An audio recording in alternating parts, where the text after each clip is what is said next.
Pierre-Henri Tavoyot. Oui, je partage cette analyse. Il y a un rapport, notamment à la question de l'esclavage, qui est extrêmement différent aux États-Unis et en France. Rappelons que la République abolit l'esclavage, alors qu'il faut une guerre aux États-Unis pour le faire. Et j'ai découvert ça récemment dans le 13e amendement, qui est l'amendement qui abolit l'esclavage. En fait, l'esclavage n'est aboli que pour les personnes qui sont libres.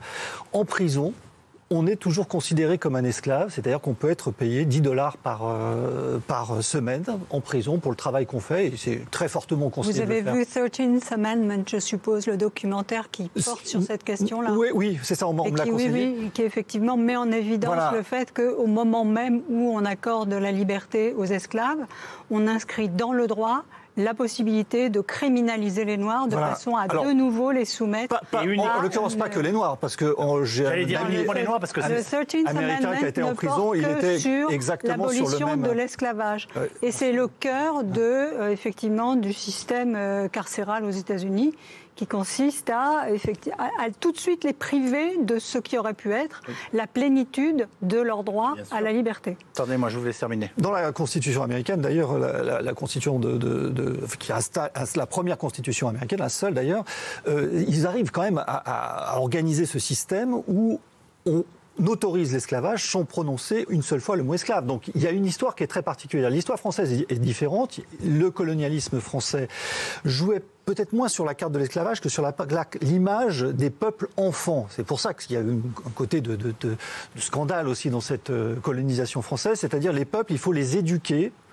C'est exactement comme Jules Ferry à l'égard de l'école républicaine, il faut les éduquer parce qu'ils sont enfants. C'est pas une question de race, c'est une question d'histoire, et il faut leur promettre la grandeur de la civilisation. C'est au nom de la racialisation qu'on va les éduquer. Pour le coup, il y a des travaux très intéressants, justement, qui, du coup, opèrent ce que les études postcoloniales incitent à faire, qui est un petit déplacement, en fait. Qu'est-ce qu'on appelle les études postcoloniales? Alors, c'est un corpus très large d'études qui, globalement, s'intéressent à la manière dont des représentations issues du moment colonial vont perdurer par la suite. Enfin, voilà. Donc, la lecture qu'on fait à un moment précis, ou la compréhension qu'on a à un moment précis d'une situation...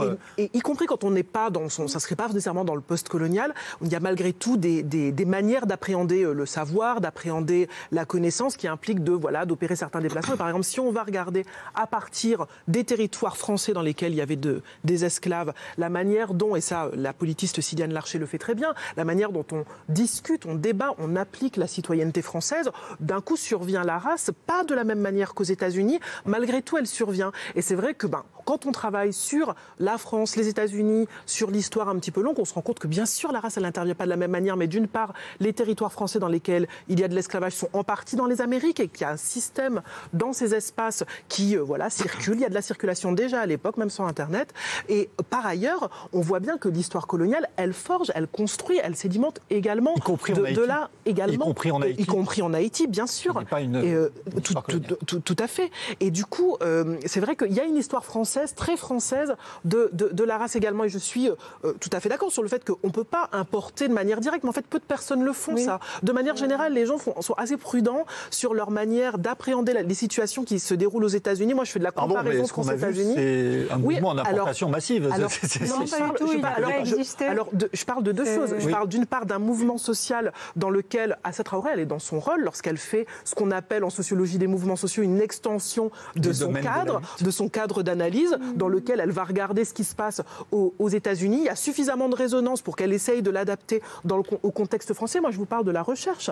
Donc, dans les chercheurs qui font de la comparaison entre la France et les États-Unis, il y a de la prudence. Moi, je pense que dans son rôle de leader, de militante, et dans son rôle politique, qu'elle fasse ce rapprochement, me semble... Oui, puis je pense que c'est important de rappeler que les crimes policiers, que la violence policière et que les crimes racistes ne datent pas, malheureusement, de la mort de Adama Traoré. Ça fait 40 ans, 50 ans que dans cette société, ici en France, ces crimes sont perpétrés, et souvent dans la plus parfaite impunité. Donc les parallèles, ils sont certes saisissants.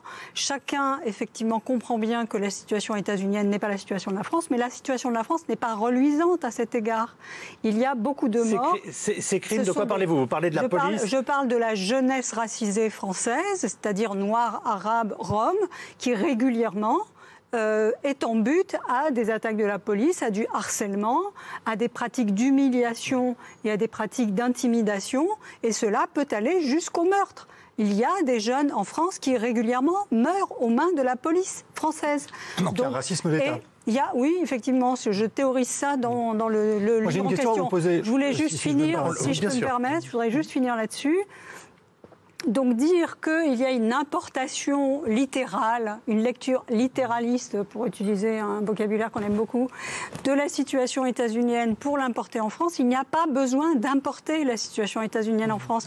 La situation française est suffisamment préoccupante, elle atteint suffisamment la jeunesse française pour qu'on s'en préoccupe en tant que telle. Et je parle évidemment de ça, mais je pourrais aussi ajouter tous les jeunes migrants qui sont régulièrement persécutés par la police, qui sont malmenés, qui sont empêchés d'être là où ils sont, et souvent à raison de leur couleur de peau.